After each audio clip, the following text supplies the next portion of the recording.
We go 20 games under Unai Emery, scoring in every single one of them. That's a Premier League record. We reach the lofty heights of 5th in the table. That's bordering on miraculous, delirium, incredible. Then we lose 2 games without scoring, and Villa Nation melts down completely, with some members becoming completely unglued, like, somebody get that person a crisis line number. And I told you last week, this fixture flummoxes Villa. I didn't like the timing of it. I didn't feel good about it. But we did not play badly. We were the better team in this game. And I happen to notice that since I've come back to England, Villa's won once, lost twice, and drawn once. The Holy Trinity Show record in England. Winning percentage, 1,000. Points, 6 out of 6. Goals 4-5. Goals allowed, none. Not that I'm keeping score. Let's pick through it. Wolves 1, Aston Villa 0.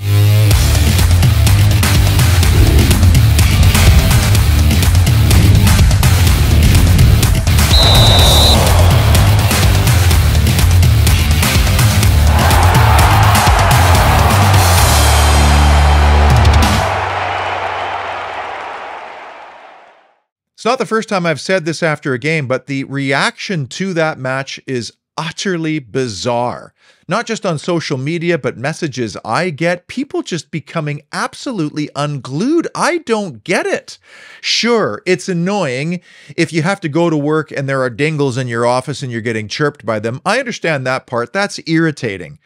But it's as if some people have forgotten where we were in October and November. We were in relegation trouble during that time. Then we're up in the European places, and now it's as if people feel we are somehow entitled to European football. And that, my friend, we are not. I don't think we have the squad for it. And at the end of the year, the table will not lie. But the reaction to some of the players, Emi Buendia, who I've been criticizing quite regularly over the last month, now people are dumping on Emi Buendia when that was his best game in about 12. You want to see a bad Buendia game? Watch the first half of Bournemouth. Watch the entire Forest game at home, even some of the Fulham game. Emi Buendia won 7 out of 8 ground duels. He had 4 out of 4 successful dribbles. He created 2 chances. This was not his worst game of the season. And isn't it interesting, the timing, now that little Phil is back? It's as if we somehow as fans sometimes have short-term memory. And I understand that football is sometimes your vehicle to vent anger. Get it out, which is better than directing it towards another person, by the way. But I watched that game twice, and I'm like, we played well. We were on top in so many categories, as you're going to see in the statistics shortly. And if Unai Emery comes on after the game and says, I'm happy with the performance, that's the end of the discussion for me. I know there are actually people who think, well, Wolves are in this position in the table, and they got beat by Brighton 6-0 the week before, and we beat Brighton at Brighton, so we should be beating them by this much. The game's not played on paper. Hey, just ask Brighton and Hove Albion, who probably on paper were expected to poleaxe Everton. Didn't work out that way in this horrendous, topsy-turvy, unpredictable, awful league to play in, because it is. And do you know that Wolves made it 4 straight home wins without conceding with that win over Villa on the weekend? Do you know who else has a long home winning streak without conceding? We do. That's not a slouchy team right now, frankly. And you know what? I would take losing that game, and I know it's hard. You got to go to work with dingles, and they're chirping you and all that.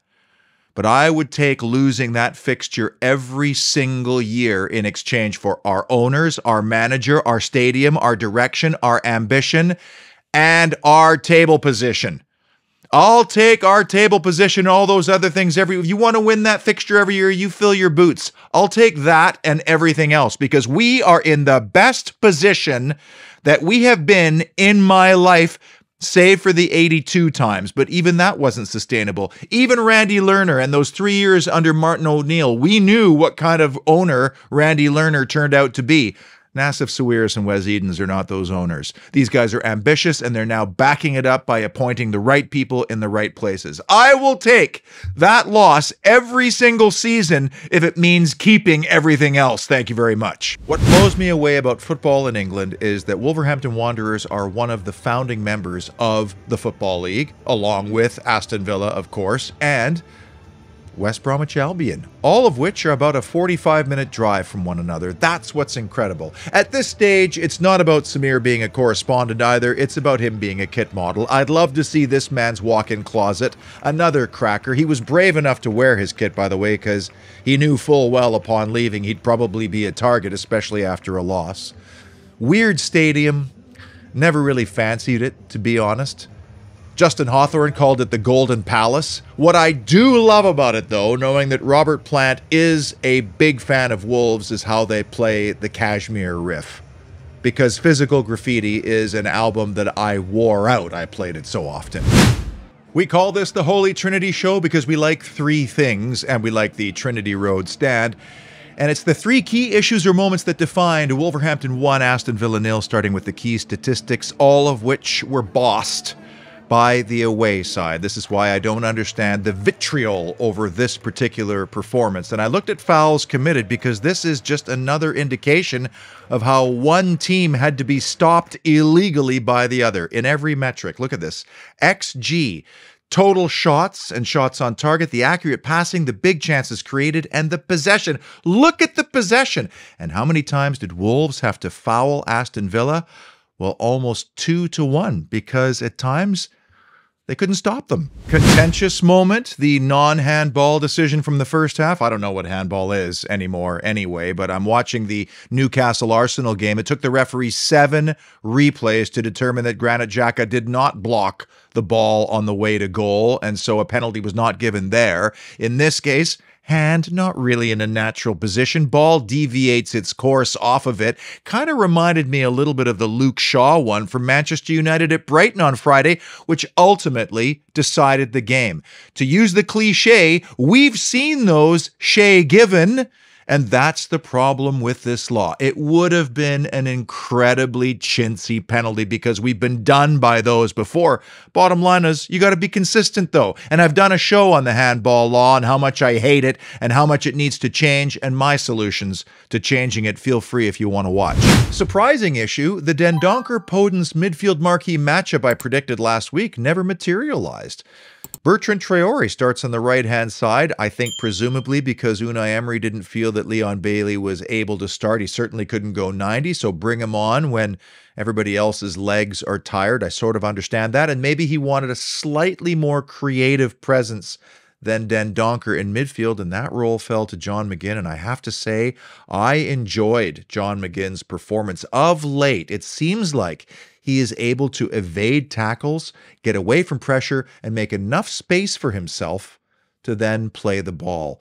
What did not happen in this game was we did not turn changes of possession, transitional moments, into exploiting spaces.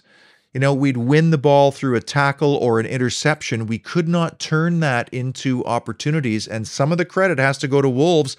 They've been very airtight at Molineux of late. Big moment. The return of Diego Carlos after what feels like a lifetime, the end of the home opener with Everton. And I love the exchange between he and Unai Emery just before Carlos stepped onto the field.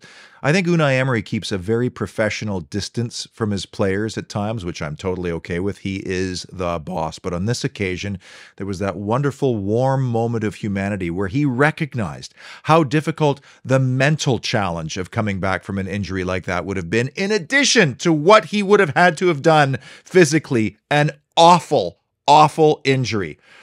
And boy, can you see this guy's quality. I mean, his range of passing is the reason why we brought him in. But twice during his short period, he hit a ball 75 yards on a rope and on the button.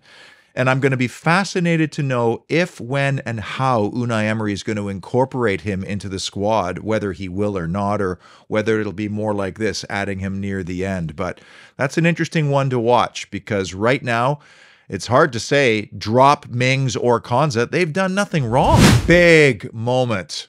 the Ollie Watkins header chance. And this was superbly crafted. You couldn't have set it up any better than this. And this is why our XG was pumped up a little bit, because from this location in the penalty area, you are expected to score more times out of 10 than not. And if this header goes either side of the goalkeeper, it's 1-1 right there, and who knows, things might have been completely different. But this is part of a bigger theme that I'm going to talk about later in the show, and I think it's one of the reasons why we have brought in one of the top recruiters in the world to head up our football department. Big issue number 3, conversion concerns.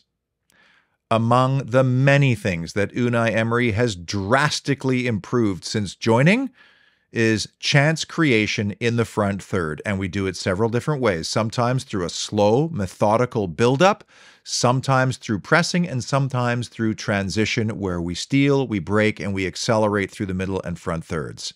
Steven Gerrard's MO when he was in charge, give it to Phil Coutinho, hope for a moment of magic, and if that doesn't work, play it to the overlapping fullbacks and have them whip the ball into the penalty area. Our identity going forward is dramatically different under Unai Emery. And if you want to distill down, if you want to boil down a professional manager's job into one simple mission, that is, create as many chances as possible in the front third, while denying or limiting as many as possible chances in the defensive third.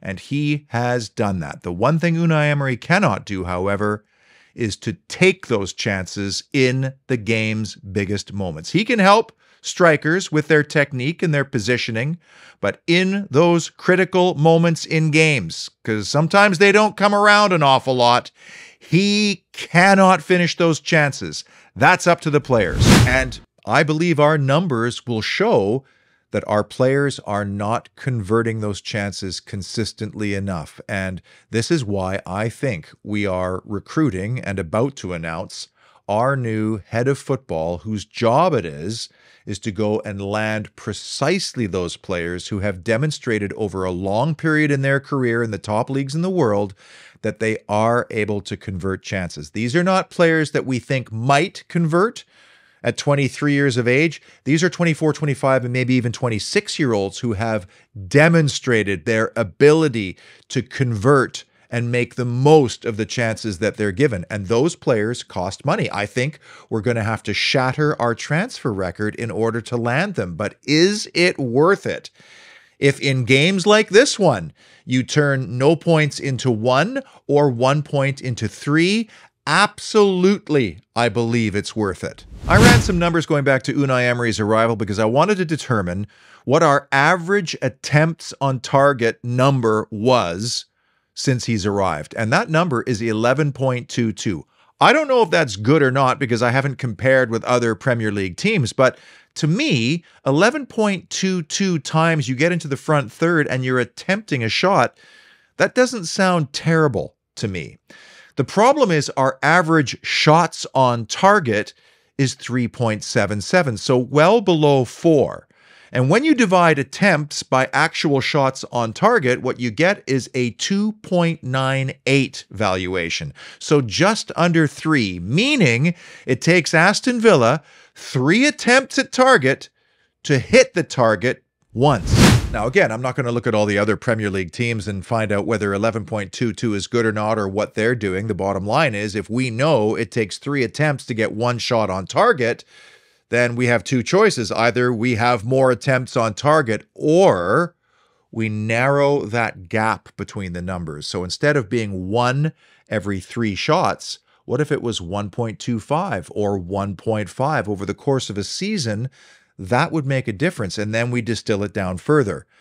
Shots on target versus goals. What's that ratio like? Because in the end, that's what really matters. And if you take Ollie Watkins, for example, I'd be afraid to look at his shots on target versus goals ratio because I think it would be wide just based on the last couple of years. Johan Lange, or any guy in his position at any club in the world, has access to all of those numbers for any striker in the world. Now, I'm sure Villa wants to boil that down to the top 5 leagues in Europe because they want that level of competition, that level of experience. But these are numbers. Attempts to shots on target to goals. What are the conversion rate? And then it's just a matter of saying, well, what's the best conversion rate for the dollar based on the transfer valuations? And so you get this group of players and you're now down to, okay, well, who can we get? And that job is now going to go to our new director of football because that's the exact reason why he's been brought in. Big moment number 2, the Mings miss. This was a very well-crafted set piece. Douglas Luiz, who was actually pelted quite a bit in this game, again, surprised me a little bit. On this occasion, however, he pulls out his sand wedge and he drops a perfect ball over the top into the path of big Tyrone Mings. Now, as well as Tyrone Mings has played over these last 12 games or so, I was a little surprised that he was the player designated to get on the end of this. Is that maybe because the defenders might not have paid attention to him? Is it because maybe then he can get onto a header if the ball isn't precise and dropped right in front of him? I don't know. And easy for me to say from the comforts of my couch. But a goal scorer in that position would have done something completely different because I know what a goalkeeper does in that position. The goalkeeper sees it coming and he comes out and makes himself big and spread eagle, which means that the danger area for him is actually down on the floor. So a little soft touch is either through the legs or either side, and it's 1-1. Loved the set piece. Surprised it was Tyrone Mings at the end of it. And that was a big chance, one of only 2 that we created. And the number 1 big issue or moment that defined Wolves 1, Villa 0, corner chaos. It dawned on me afterwards that in the reverse fixture, things kind of played out similarly. They had an early corner, second phase, scored from it, only this time we did not have Danny Ings to bury an equalizer and earn us a point. And just before the ball was delivered in the penalty area, there was quite a wrestling match between McGinn and Dawson, and I kind of felt like there was a lot of attention paid to those two, and perhaps that was a distraction for us a little bit in the penalty area. And I hate to sound like a broken record, but what I don't like about zonal marking, even hybrid zonal with some man-to-man, some zonal, is if you're the zonal defender, you're often standing still while the attacking player gets a run at you and a leap. Not sure that's the case here, but whose man is it? Mings just misses the header and Ramsey looks like a mismatch. And it's a perfect header. What can you say? And now Wolves can do exactly what Julian Lopetegui probably imagined, get the lead, now bunker in a low block, because he would have known that Villa's not really a fan of attacking a low block. They have trouble against it. And this is what the game comes down to. Moments. Did Aston Villa play poorly? Were they second best in this game? Absolutely not. Did their players not try hard enough? Nonsense. This game came down to one moment. This was it. Wolves took their chance. We didn't take ours. Let's tally up the points. Another loss on the road. And at the time that this game kicked off, Wolves was a bottom 6 side. So away from home now 22 from a possible 54. We got done on a set piece, -6 on the season. Against the bottom 6, we took a slight hit. We've been pretty good otherwise, and obviously no clean sheet for Emi Martinez. And so Saturday looms large. Can we do the double over Tottenham Hotspur for the first time since 2008, if memory serves correctly? You think our fans were miserable after our last 2 losses, both slender defeats away at places that we've had a lot of trouble in recent history? Try being in the white-shirted part of North London in the last month and a half. It has been difficult for Spurs. And they did beat Crystal Palace 1-0, ground one out after a Harry Kane goal, but it was anything but convincing. And I feel like we're getting a result at Villa Park on a 5-game home winning streak without conceding. I feel like there's no pressure on us, Europe or no Europe. This game's going to have implication, even if it's just for prize money. But this is what we want. This is what players want, to play meaningful games in May. At this part of the table, not this part of the table, this part of the table in May, and you're playing meaningful games, that's a good thing. If Boubacar Kamara is okay to start on Saturday, I'd love to see him and Douglas Luiz in a double pivot in a 4-2-3-1. Kamara's ability to read the game and anticipate danger actually gives Douglas Luiz some freedom to join and go forward and be the extra man in the box sometimes.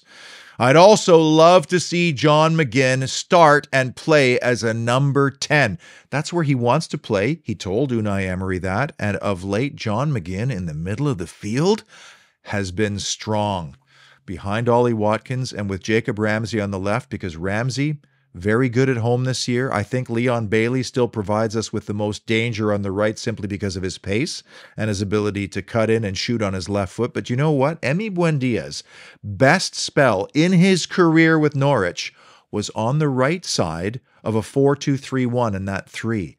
There's more room for him out there. He can combine with fullbacks. He can combine with the forward, with a midfielder.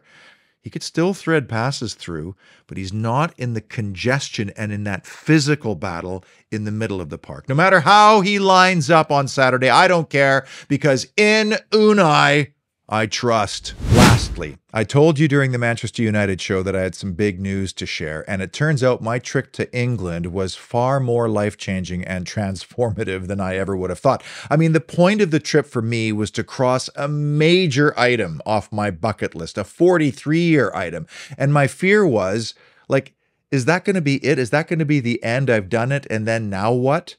And in fact, what's happened is, it's now proven to be just the beginning of a completely different journey for me. And I was so happy to confirm that the right club chose me and that the Villa family was like me. The people were incredible. It's my tribe. I fit in and I felt like I belonged to something. And that's what being a part of a club is all about, feeling like you belong to something. I mean, I'm sure there's a lot of examples of people who have followed a club from afar and then they went for the first time and they're like, this is Millwall? One of those people that I met absolutely loved this show and felt that I could help grow his business and he could help me grow the Holy Trinity Show. We talked sponsorship while I was there. Those discussions carried on after I got home, and I can confirm that as of last Friday, the Holy Trinity Show has acquired a major, sensational sponsor based in Birmingham, England, that will now allow this show to go 24/7. Like, I want to do more stuff, and now I have the freedom to do that, including the live shows I've always wanted to do, but we have to figure it out in a way and with the software that can allow you to actually come on and we can talk to each other rather than just me sitting there and reading comments and reacting to them. That's not interesting to me. So we have to sort that out, but there is a way. I also love long-form, deep interviews. And I want ex-Villa players and legends to come on this show and go into a deep dive on their lives and their careers, because that's what I do. So I'm incredibly grateful for this opportunity, and I can't wait to introduce you to the company and the guy who heads it up, because he's a third generation, at least, Villa fan who was there in Rotterdam as a kid with his dad as the trophy was being hoisted. He was at the semi-final as well. Proper Villa fan and Villa family. And I can't wait to introduce you, probably in June, because now I'm hoping you'll support him and his business, because his business is supporting me. Now, Brighton's home loss to Everton, which was an astounding result and performance that blew my mind, frankly. I could not believe what I was watching, but it has brought us one step closer to the possibility of one of the greatest and most important final games to a season, well, since West Ham away for survival. But this is a completely different kettle of fish. And maybe I'm getting ahead of myself now, but even the thought of that just gives me goosebumps and butterflies inside. First, it's Tottenham. Until then, be well, be positive, stay rational. And as always, up the mighty Villa.